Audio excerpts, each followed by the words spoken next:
mapagpalang araw, mapagpalang umaga. So guys, nandito na ulit ako sa PC220. Ito nga pala yung bako na kinokondisyon natin, na pinipinturahan din. Ito 3 taon na nakabagak. Ito ay ang ginawa ng mayari, bumili siya ng makina, pinalitan na yan bago. Kita nyo naman. Yan makina. Bago starter. Tapos ang ginawa na natin, in-overhaul itong main pump, recondition kasi puro tubig. Ginawa natin control, main pump, control, main pump, steam motor, tapos ay boom, cleaning natin, cleaning.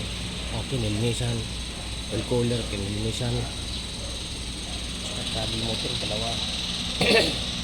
Lahat ng boom na yan, pinalitan natin ng packing seal.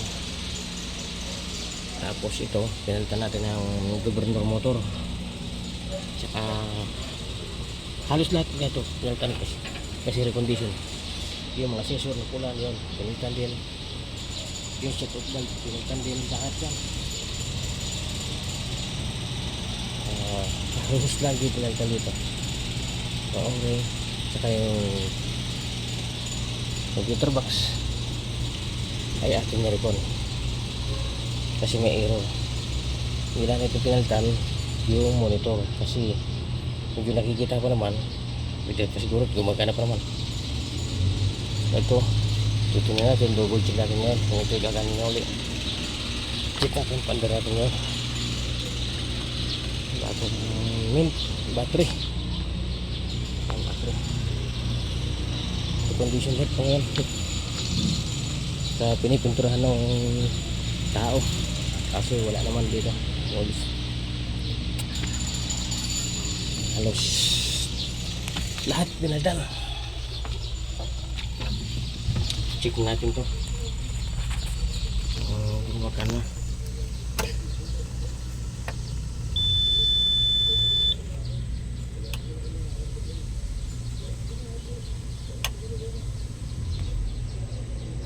Medyo malabo nga yan, hindi nakikita pa naman.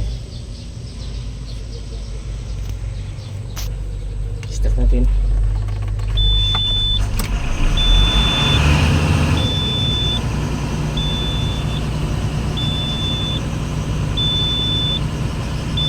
Ayun, bakit may error pa? Sa diesel.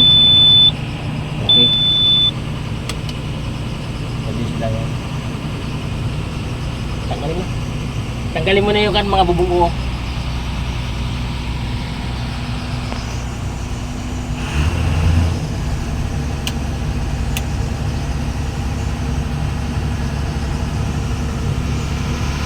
Testing natin guys.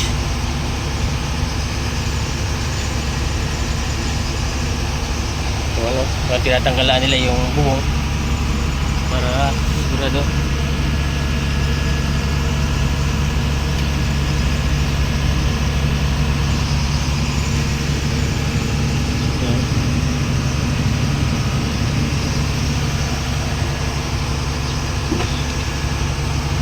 Natin kung tataas.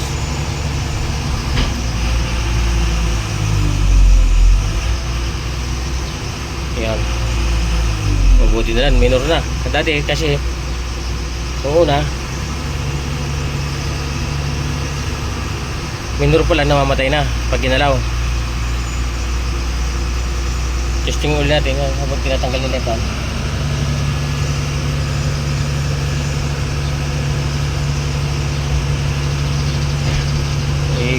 Titimplahin na lang natin yung ano, yung accelerate, yung minor kung hanggang saan ang kaya, kung pwede may baba pa.